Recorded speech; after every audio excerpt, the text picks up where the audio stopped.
Hello there! One of the beauties of animation is the ability to do just about anything, and some animators really go wild with what they're able to create on the screen. So today, I'm going to celebrate that by looking at the top craziest cartoons. One of the ones that have no sense to them and just go absolutely bonkers when necessary. Oh, bonkers isn't on the list. Just not crazy enough. So let's get started then, shall we? Timon and Pumba.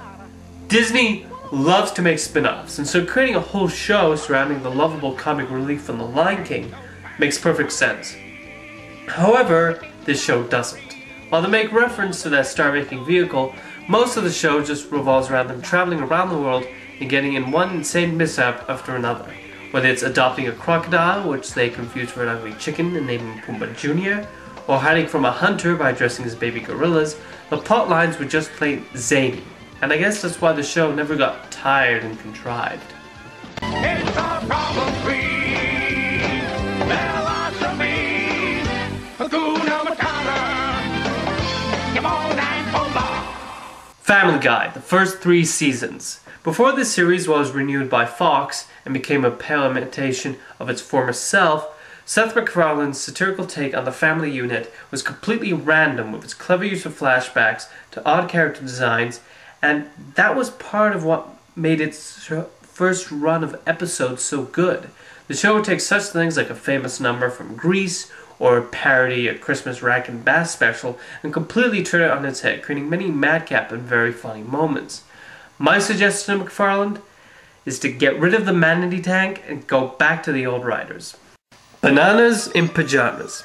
I'm cheating here because only the series intro is animated, but just look at it. It's a pair of fruits wearing night clothes and chasing 3 teddy bears. When you're younger, this is just normal, but looking at it now, I wonder where they thought the idea. And me thinks it's not from a legal substance either. Only somebody from Australia could have thought of something like this. And they did. The Super Mario Bros. Super Show. In this cartoon's defense, the video game isn't all that sane either. A fat plumber dodges tube-dwelling plants and hits blocks to get special powers to save a princess from a dragon. There's no way this show could not have been surreal. But taking a theme song and remixing it as a rap, having a whole bunch of macaroni-related imagery inserted into the animation, but you can't deny that the show was at least faithful to the games, unlike that damn Bob Hoskins film.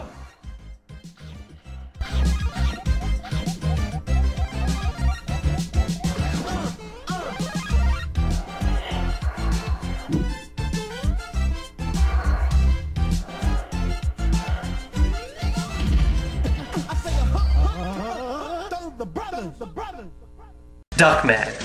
A lot of children watched animated series they should not have. Some watched South Park, others saw Beavis and Butthead. For me, the cartoon I watched behind my parents' back was Duckman. I didn't understand many of the jokes, and a lot of the imagery didn't make sense to me, but even for older viewers, the animation is still completely surreal. This show took the idea of the hero duck and played around with it so that we have someone not even Donald who want to be around. If that was the creator's intention, they definitely succeeded. Has the jury reached a verdict? In the case of Jay versus Dante Hicks, we find in favor of... We're sorry. Due to circumstances beyond our control, the script to the rest of the episode was lost on its way overseas. Luckily, the episode was finished by the Korean animators. We hope you enjoy the new ending. Clerks, the animated series. Kevin Smith's low-budget, dialogue-heavy comedy Clerks is probably one of the last films you could imagine being adapted into a weekly animated series. This is why he decided to throw every storytelling rule out the window and just completely throw Dante, Randall, Jay, and Silent Bob into situations they would not have experienced at the Quick Stop in 1994. But using the anything goes style of animation, Smith goes from parodies to nonsensical imagery to some crazy flashbacks to create a really funny show, of which only 2 episodes ABC actually aired. Beetlejuice. Now Tim Burton's live-action ghost comedy, that can easily turn to cartoon, and they throw every image at us with gusto, with its strange oddball style of animation and Beetlejuice suddenly becoming a hero. It's such a demented series of images, I'm starting to wonder what the censors did not allow them to show. For what it's worth, it shows that The Nightmare Before Christmas isn't the only out there animated production of Tim Burton's.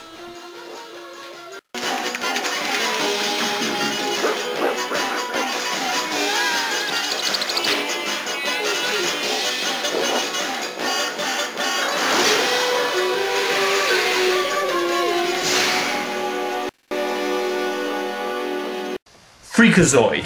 Take a massive level of fanboyism and add some real humor to the mix, and you have Freakazoid, a superhero show that was so wild and wacky, the Warner Brothers executives couldn't make head or tails of it. But boy is it extremely funny. Its off-kilter style of humor, unique animation style, plus small vignettes are enough to drive you crazy with laughter.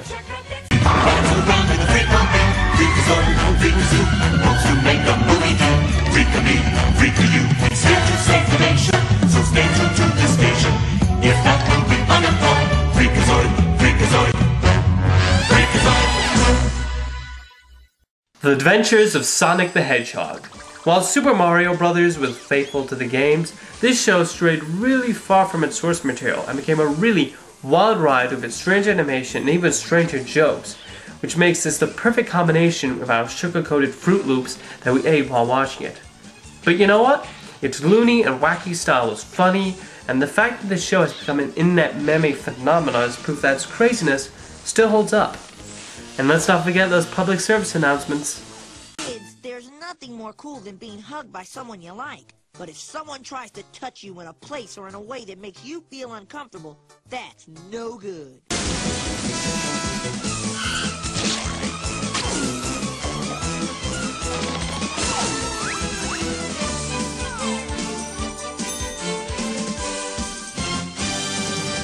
The Twisted Tales of Felix the Cat. Felix the Cat has been surreal ever since his silent days. Around the late 1950s, he was toned down to more of a Mickey Mouse type. However, he returned to his craziness with this 90s animated series that had one strange story after another. One episode I vividly remember had Felix arriving on an island that puns were forbidden, and in some really effed up looking new characters, a new show that really played with my mind when I was younger. And it still does today.